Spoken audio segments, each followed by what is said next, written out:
Recording from the Sunshine City, St. Petersburg, Florida, overlooking beautiful Tampa Bay, this is the Sonography Lounge, sponsored by Gulfcoast Ultrasound Institute. This podcast is dedicated to medical professionals and patients around the world interested in diagnostic and interventional ultrasound. Our podcast will discuss everything ultrasound, from news, trends, career paths, new technology, and industry updates. Hosted by Lori Green and Trisha Reo of Gulfcoast Ultrasound Institute, they bring over 4 decades of experience in the ultrasound profession and are here to guide you through this journey. Now sit back, relax, and enjoy. I'm Trisha Reo.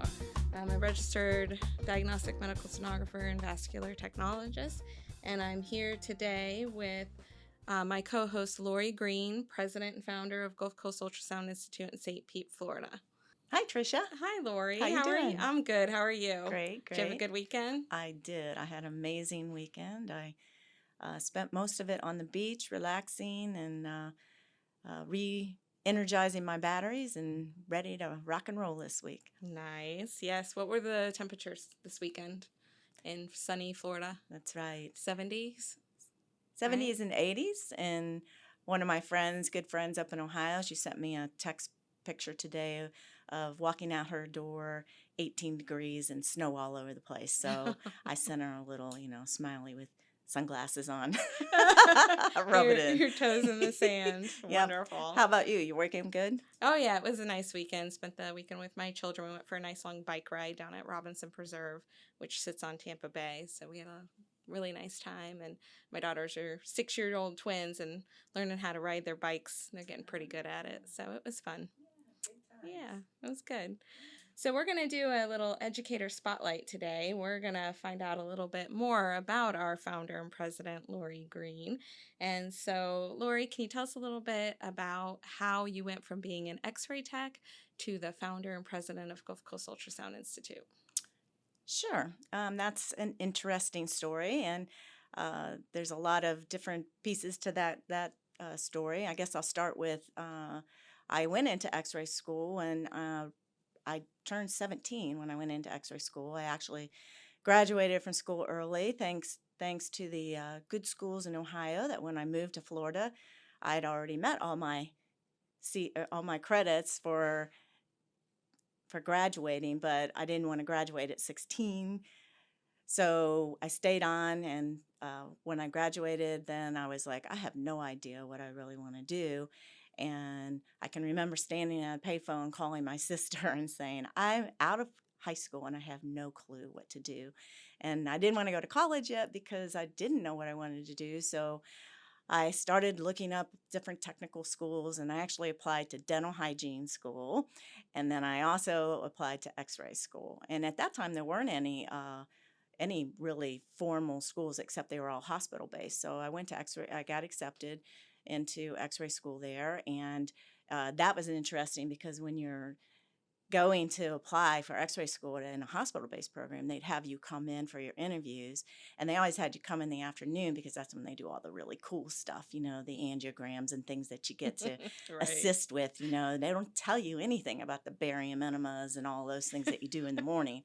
And so I thought, oh, this is cool stuff. I can do cool stuff and I can help other people. And, I think this is a good start for me because hey, medical profession, there's always going to be people who are sick. So, I felt like, well, this is a start because it's job security and I'll always be able to get a job because people are always sick.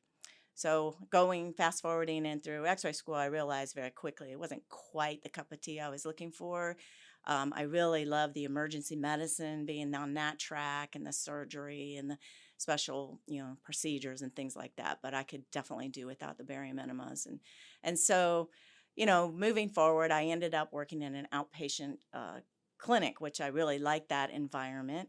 And we had a new radiologist, young, innovative radiologist that joined our team. And I was pretty low man on the totem pole there. And he came in one day and he said, we're going to start doing ultrasound, and we're going to be the first outpatient clinic in our area to have an ultrasound system that actually does Doppler too. There was nobody else around that did it. Wow. And so I had really no clue except from going through a rotation in X-ray school of ultrasound, but it was static B scanners, and you're in a closet in a dark room, and I'm like, this is pretty darn boring. But this sound. Then when he came in and he's talking about this, I'm like, wow, I'm really intrigued.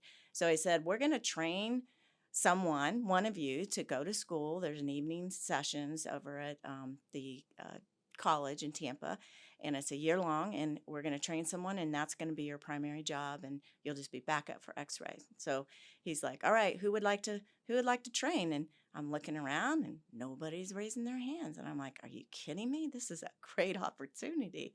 So I like sheepishly raise my hand up, and everybody's looking at me, and I'm like, nobody else is going to go for it. I am, So he goes, all right, Lori, you're the one, and you're going to start the school in 2 weeks. And I'm like, awesome.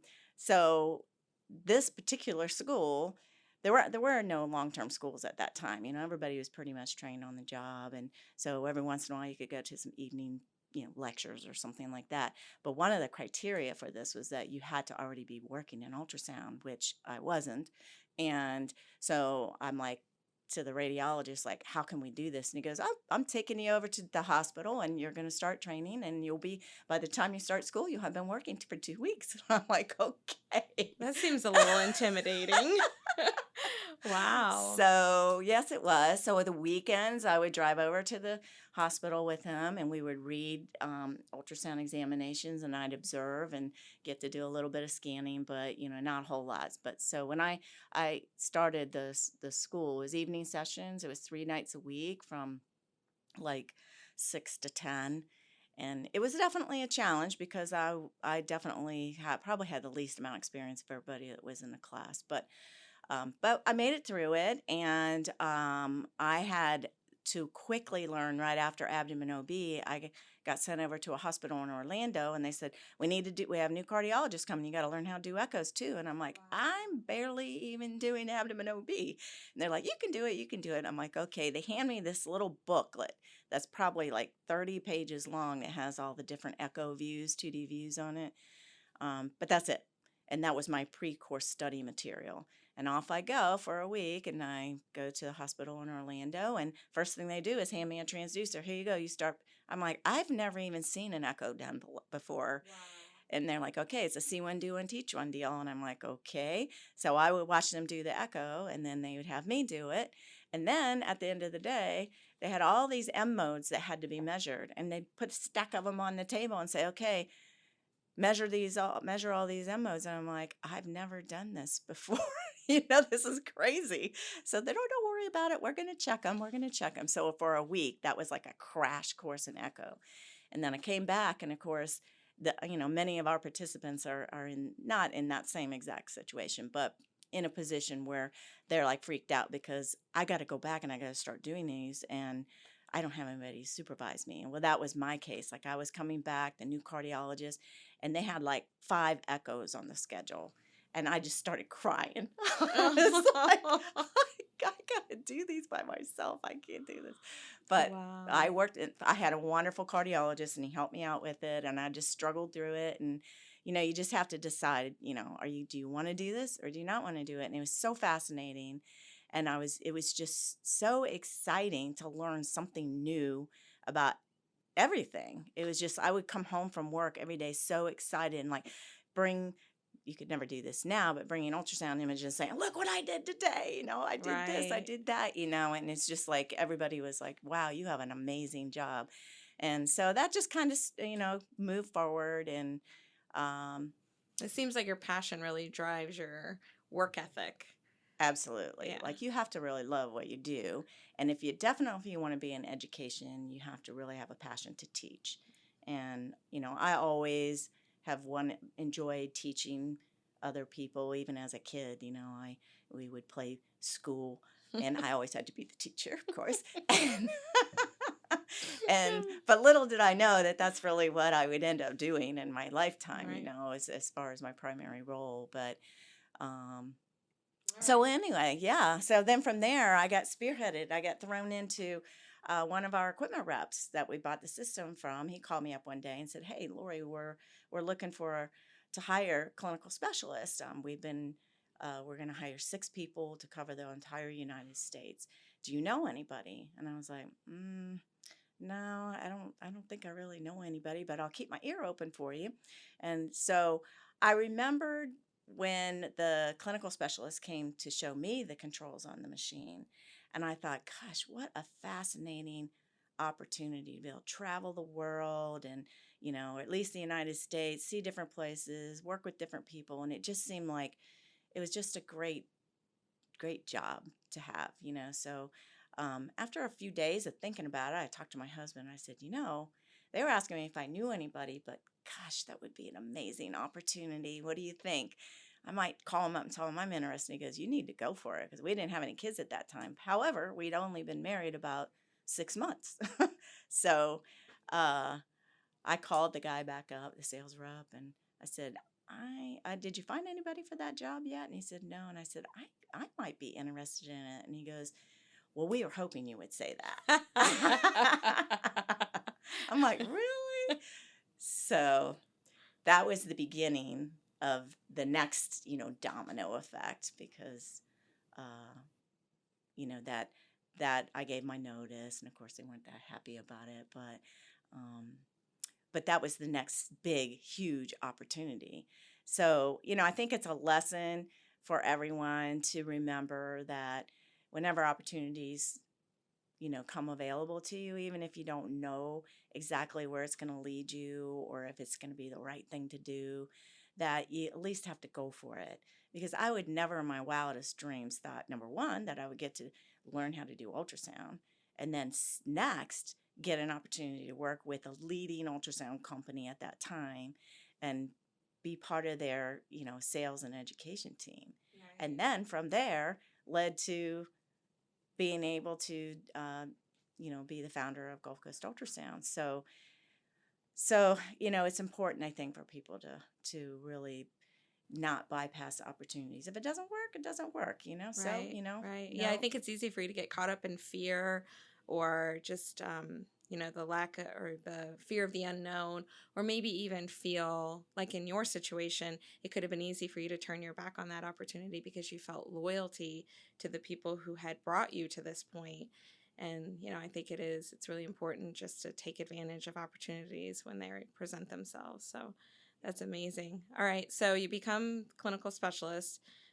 How did that translate into deciding that we needed to start an ultrasound institute? So in my world of being a clinical specialist, there was a lot of flying. Like, I really hadn't flown that much. So I was like, very novice on traveling, to say the least. And so it was at that time, you had travel agencies and all that kind of stuff.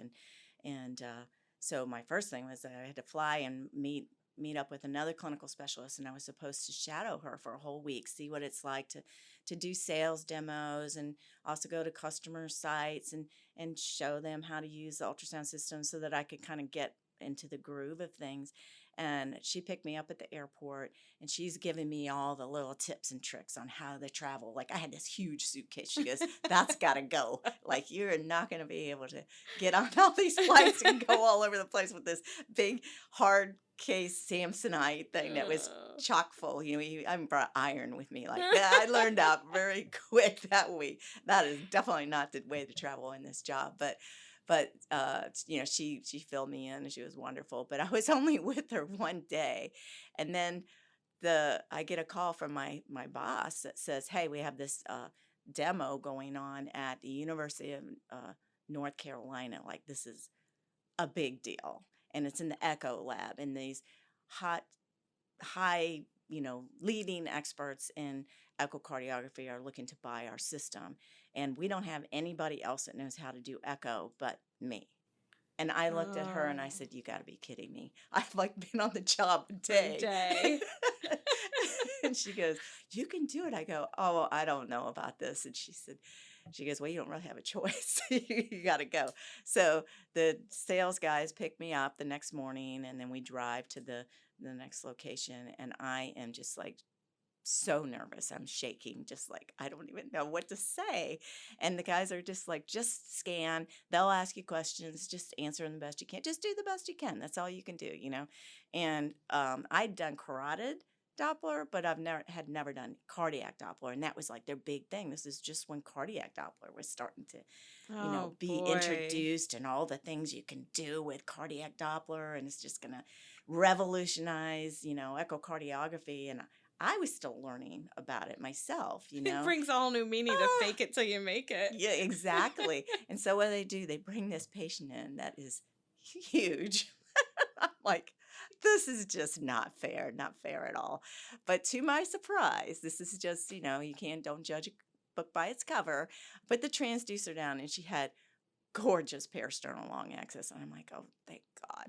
And so there, the doctors are, oh, that's a great image, la, la, la, la, la, And then the next question, well, let's see what the Doppler looks like. And I'm like, oh crap. So I looked at the sales rep. I'm like, oh my God, please help me. And so I just wung it. I mean, it was definitely winging it. I just put the Doppler in, I had no idea what I was sampling. I mean, I knew what valve I was in, but I didn't know what it was supposed to look like or anything, because I was being trained on that at the same time. And I could tell that the Doppler signal was terrible. There was all this wall motion noise and everything. And I'm trying to, my wheels are turning like, how do I make this better? And so I don't know what happened. Like my guardian angel was watching over me or something. But, I reached up, turned the gain down, bumped up the wall filter, all this stuff. And all of a sudden, whoa, it's a beautiful Doppler signal. And they're Wow. like, wow, that is awesome. And so we get done with the sales demo, and the sales rep goes, how did you know what to do with that Doppler signal? I go, I don't even know. I just did it. It just, I don't know. I was just in the moment, and I Because just, I've got ultrasound in my veins. but so that was my first sales demo. And then, that just continued to leave. Well, I was the only one that they hired that had any Doppler experience at all. So they were like, you're the only one that knows Doppler, so you got it all. You're doing all doesn't matter whether it's cardiac, carotid, peripheral vascular, whatever. So anyway, once I got through that part of it, and I was on my own and going to different customer accounts, the thing that I found out first and foremost was that because there were no schools, that really everybody was just being trained on the job, just like I had been, because there weren't any schools. You had to have the persistence to, just do your due diligence to learn as much as you can. And so I traveled everywhere with books and articles, and whenever I was on a plane, I was reading, just trying to learn as much as I could, because I knew I had to deal with working with the leaders in the industry. And I didn't want to embarrass myself or the company that I worked for. So I knew I had to do this. If I wanted to be successful at this, I had to do it on my own. I couldn't just depend on somebody else to spoon feed me with things. And so again, I think that's another learning point, is that especially in the ultrasound profession, is that you can go to a long-term school. It doesn't matter if you go to a 1 year or 2 year, you have a bachelor's degree, it doesn't really matter. But ultrasound is so evolving, and it's constantly changing. There's new technology. Things have changed so much over the past, I mean, I've been in ultrasound since 1979, so I would never imagine that it's where it is today. But if you don't keep up on the changes in technology and how we use it and what we can diagnose, you're going to be lost. You're just not going to you're not going to be able to get the jobs, because it all depends on your motivation. And I think that's something that might be a little lacking in today's society, is that it's not one and done. Right. Right? Yeah, it definitely takes a while. I mean, I went to a traditional ultrasound school, but the people who trained me after school, which I think is where 90% of my learning actually occurred, they were people who had gone and were x-ray technologists just like you and had cross-trained, or were nurses and they got pulled in, and the hospital decided, okay, you're going to be a sonographer now. And it was the same situation where radiologists just trained them on the job. But they're also the ones who knew just what to do when you couldn't get the image just quite right, or if you saw something you'd never seen before. They are also the ones who were really passionate about it. And those are the people that, when we're talking about our patient care, they're the leaders. You need to follow in their footsteps, look at what they're doing and do what they're doing, constantly learning and reading and just having a passion for the field. And if you feel that way about it, you'll never want to stop learning. Exactly, right. You can't be a 9 to 5er. You know, Right. if that's what you want in life, you're never going to be a great sonographer. Right. If you're going to go in, punch the clock, try to get as many patients done as you can, go home and not put forth any extra effort to learn more, you're not going to have the opportunities to grow in your career, make more Right. money.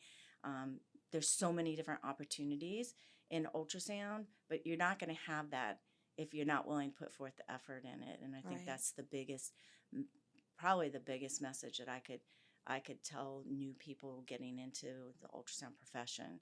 That a lot of times when we speak to students, they're like, "Oh, I don't need CME credit because I'm a student," or "I don't need CME credit because I just took my boards." It's not all about the CME credit. Right. It's about your growth within your profession and learning new things so that you can truly help in patient health care.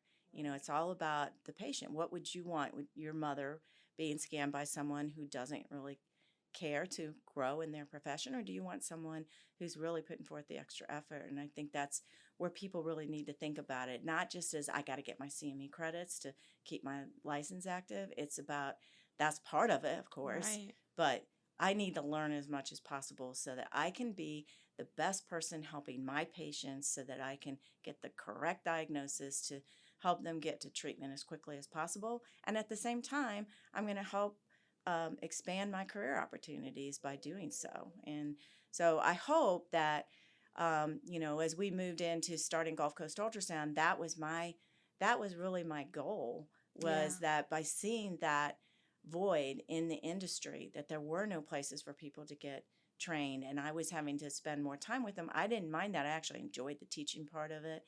It was a lot more fun than just showing the controls on the Yeah. And machine then and the doing the sales sales part. demos. I could do without that, but I really enjoyed the teaching part of it. So what I did was I told my husband, there's a definite need for education. I'm going to put together a proposal for my company to open up an education center. And at that point, I'd already been doing clinical specialist position for a couple years. And, I would have liked to be home with my husband a little bit more. We hadn't been married very long before I took that position. I really would get home Friday nights and have to leave Sunday nights. Sometimes I was lucky to leave on Monday. So I got to see him for like a couple, maybe a day and a half, 2 days a week. So I was kind of looking for something that would allow me to spend more time with him.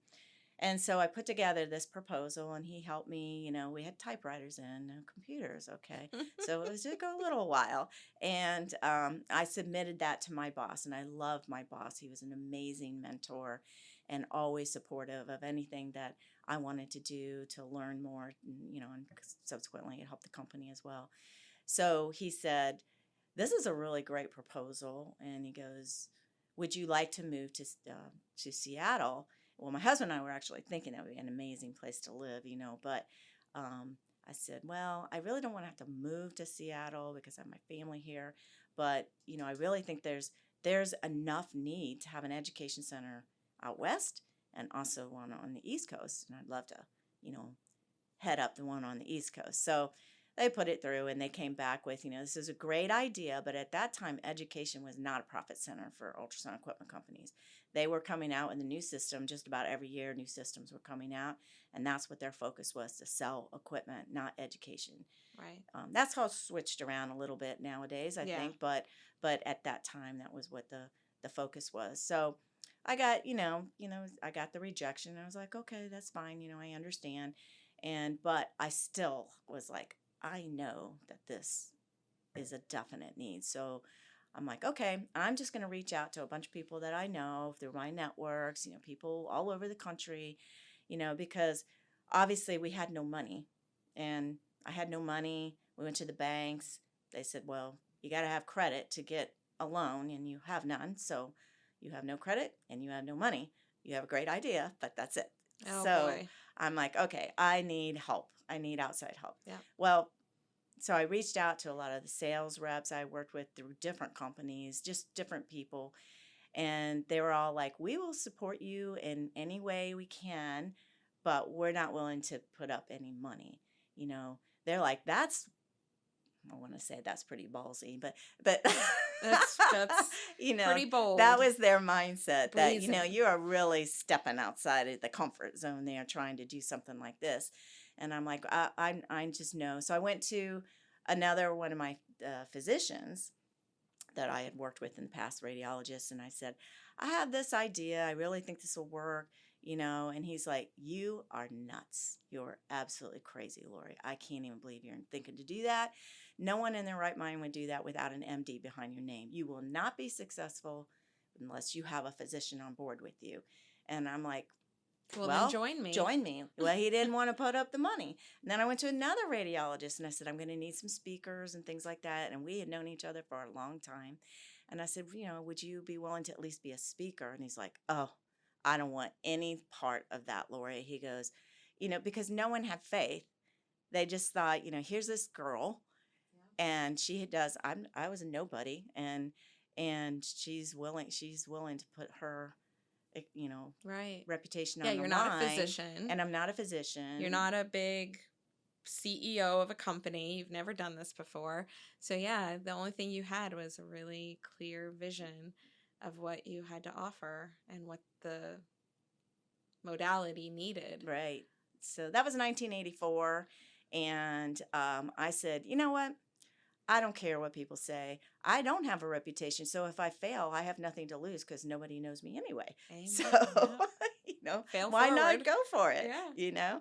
So I reached out to I had no money, no credit, no ultrasound equipment. I had, my husband, thankfully, his degree was in marketing and he was a journalism and marketing background. So he was able to do the little brochures for me. And we started out with, decided on like 3 core courses that we were going to do. And we gave ourselves a year to get it put together. And we had $500 in our savings account. And that was it. Wow. And so we used that for the marketing materials. We worked out of the home.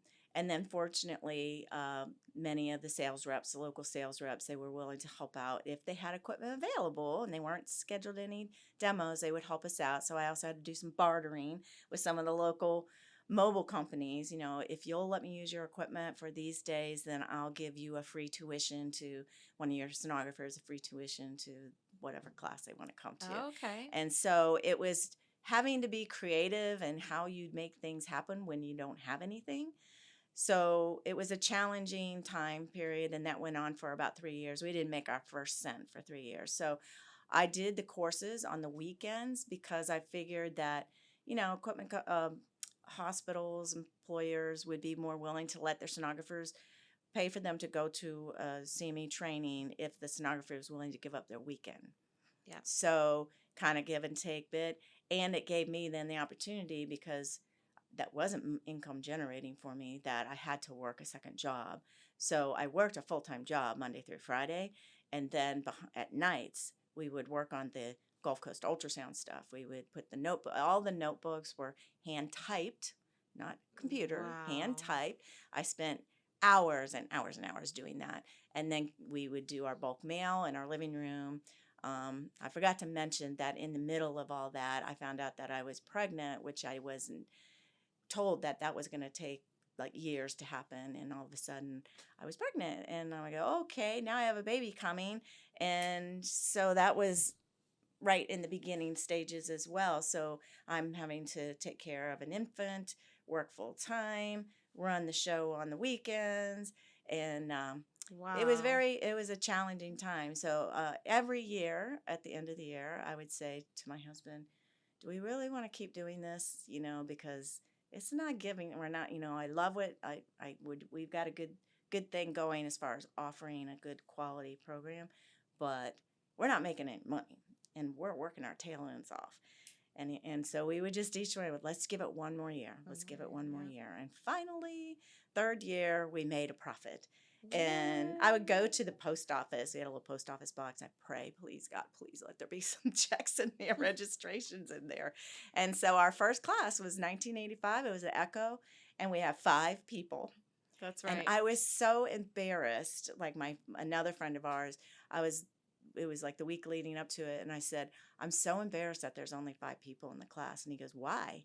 And I go, because, I mean, that's not, we're not even making a cent. And he goes, they don't know that there's only not supposed to be 5 people. So you go in there and you just act like this is how you planned it to be. Right. Small, intimate, one-on-one attention. And so I did it, and that was a very good advice, because that was true. Those people came in, they had no idea if there were supposed to be 5 or 500 there. And they had a great, experience. And then that's when you start getting more and more people coming through. You have word of mouth go through that, hey, this is a great place to go. And then, Incredible. so that's how it all got started. And at that time, registry reviews was our big one, because you only could take the boards once a year. Once a year, yeah. So we had our registry reviews were our really big course, and really kind of carried us through the year. And it was pen and paper then too, right? Oh yeah. Oh yeah. Oh yeah. Yeah. Yep. So Yeah. so that started the whole process. And then over time we started getting more physicians coming in, and they were like, this is great. You need to really market this to physicians more. And I'm like, because the whole Gulf Coast was started to be for sonographer education, Right. really.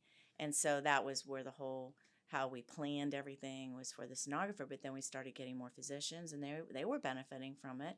And then they said, you should get AMA Cat 1 credit. If you did that, probably more people would come. And I'm like, okay, And then, of course, all through time, the technology is changing. The use of ultrasound is changing. Ultrasound systems are getting miniaturized.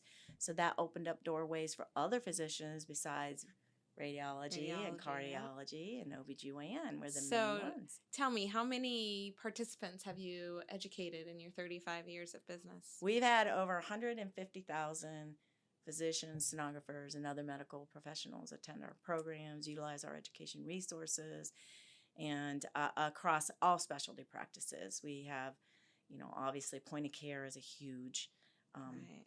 huge use for ultrasound, for emergency medicine, critical care, musculoskeletal, anesthesiology, all of those areas continues to grow. Yeah, areas we never envisioned it being used. Yeah. And it's dominating, and it's really providing a life-saving modality for patients in a critical situation. So 150,000 people have been educated because of one person's vision and persistence, and just not saying no, saying, nope, I'm going to do this, and I don't care who's behind me. I got this. So you were talking about your AMA Category 1 CME credits. Can you tell me a little bit about some of your accomplishments with the ACCME? Well, that was a very challenging process, because to become an AMA Cat 1 provider, it's similar to, a hospital going through their JCO and reviews and things like that. And it's a very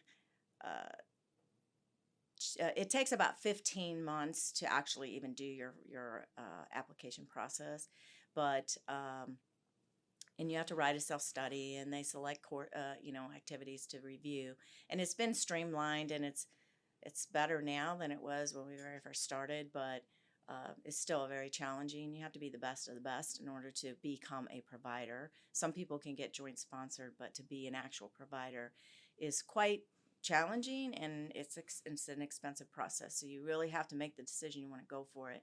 But we really thought that, we had a good thing going. We had grown a lot, and we were actually one of the first for-profit organizations to receive accreditation by the ACCME. Wow. And I'm pretty sure only non-physician led organization, so non-physician for-profit organization, and pretty sure the only female woman-owned That's so type inspiring. business. Yeah. So, and it was quite a challenge. Our interview was with our first reviewers. They came to they do a site visit, and one was a radiologist, and one was a retired older gentleman, a retired family practice physician who was a retired hospital administrator. And oh my gosh, I went home, I just cried. He was so challenging to deal with. I was so thankful, though, the radiologist was there, because he got it. He understood what we were doing. But the other reviewer was, first of all, he flat out said, "Who do you think you are as a non-physician going through accreditation to be able to teach physicians as a non-physician?" Wow. And I was like, well, I think what we have here, I went through the whole process and, kind of proposed it to him. But I think, we did demonstrate that we were compliant with all the criteria. And then I think the radiologist that was a reviewer tried to help him understand on the way back home, what we are doing is a valuable process. And it goes through a lot of different, it's not just the two reviewers, it goes through multiple board, reviews before they make their final decision. But you start out with 2 years, kind of a probationary time period, 2 years. And then after you get through that first 2 years, then when you go for reaccreditation, you can get 4 years or 6 years. You can only get 6 if you meet all the core criteria and then all of the criteria for commendation. You have to meet every single one of them. You have to meet it. So over the years, we receive reaccreditation every year. And for the last 2 years, we've multiple times received six years with commendation. So the last 2 consecutive 6 years, we've had commendation. So That's and that's amazing. that's definitely something that I'm very, very proud of, because that is being accredited to provide education for physicians, and you have to meet those requirements that they have set forth, Right. that meet the needs for being able to provide education to physicians. So, Yeah. we never just go for just the 4 year. If you're going to go for it, go all the for way. it. That's You right. need to prove that you are the best of the best. And that's what we do. Yeah. And they're always changing the criteria. So that means you got to change the way you're doing things. And so Yeah. if you don't continue to evolve, then you're not going to get that commendation. Yeah, You've got to I prove mean, it in multiple ways. You've really changed the perspective, I think, amongst the medical community in regards to the view of ultrasound. The participants that you have shown them that it's no longer just physician teaching physician, but you can learn from anyone as long as they have the capability, the skill level, and you've demonstrated you deliver a quality product. I mean, I see it in the reviews that come through with the participants who do come and take the activities here, and everybody says the same thing. It's the best course I've ever been to. So, I mean, just that you have a level of determination and persistence. You've changed the perspective. You've opened eyes and doors for many, many people and given a lot of people opportunities that never would have happened. So certainly something to be very proud of. To wrap it up, can you tell us a little bit, speaking of physician education, can you tell us a little bit about your ACEP award? Oh, yeah. The ACEP award. So we were one of the first to offer we were one of the first to offer a hands-on program for emergency medicine ultrasound.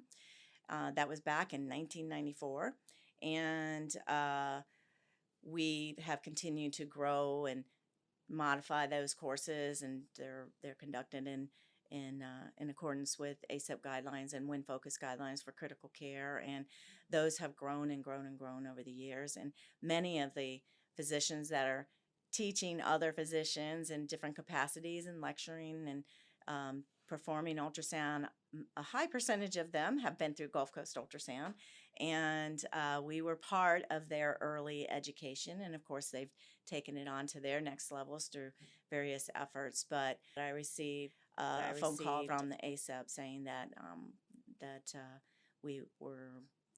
I was being given the award for the point of care emergency ultrasound advocate award, and was I going to be at ACEP? And I try to go to ACEP every year, and I said, yeah, I'm going to be there. And so it was just an amazing experience that that particular award, particularly when I went up there, that the person giving the award went through some he had interviewed like different people that I had interacted with, people that have been speakers with us in the past, or maybe had just been to a course, and just the comments that they had to make about me, but also just Gulfcoast Ultrasound in general, about how it was such an integral part of their ability to learn how to utilize ultrasound in a clinical setting, and how it has changed the way that they practice medicine, and expedited the time it takes to get a patient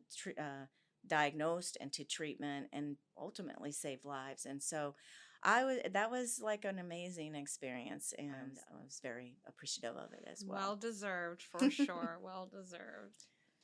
Well, I mean, you certainly have built quite the company, and you've just, like I said, you've changed the perspective and the face of ultrasound.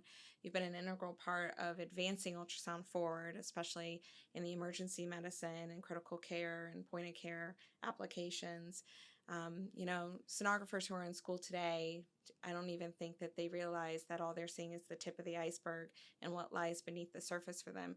Do you have any words of wisdom for somebody who's either in school or new in this modality? That's very true, Trisha. And I think that the words of wisdom that I can impart on whether you're a student or even a seasoned sonographer, that the first thing is to make sure that you take advantage of opportunities that come your way. You never know when that opportunity is going to come again, if at all, and it can change your whole life if you take advantage of it. Just don't be afraid to take advantage of those opportunities. Fear is your worst enemy. A lot of times it's you don't really know there's a song out there, darling, do not fear what you don't really know. And I think that's the case with anybody, is that you don't be afraid, because you really don't know what's in front of you. But if you don't take advantage of the opportunity, you've lost all chance of even finding out.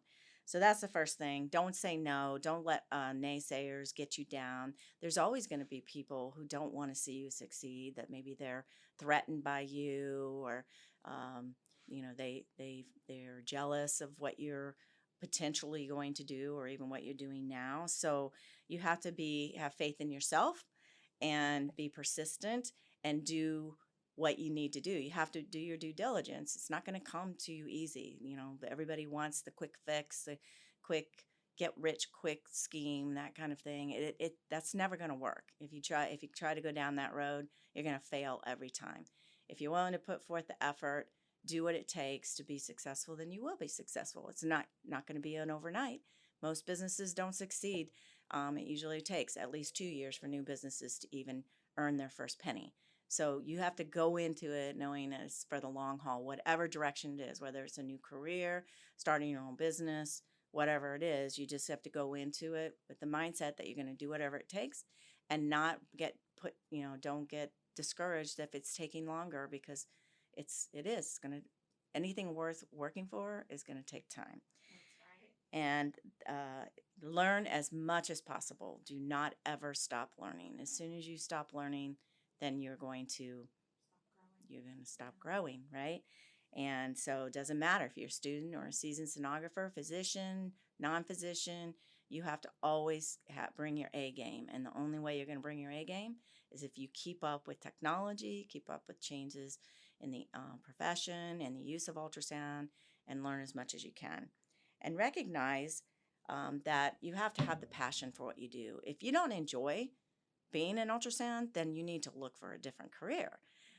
This is all about saving lives. So what I think a lot of people don't recognize, that what you do on the job makes a difference in the quality of patient care, and ultimately can save a life. And there's countless times that I've had people come to us and say, because of what I learned at Gulf Coast, I actually saved a patient last night. The day I got home and went on a new shift, saved this person, and this is what happened, da-da-da.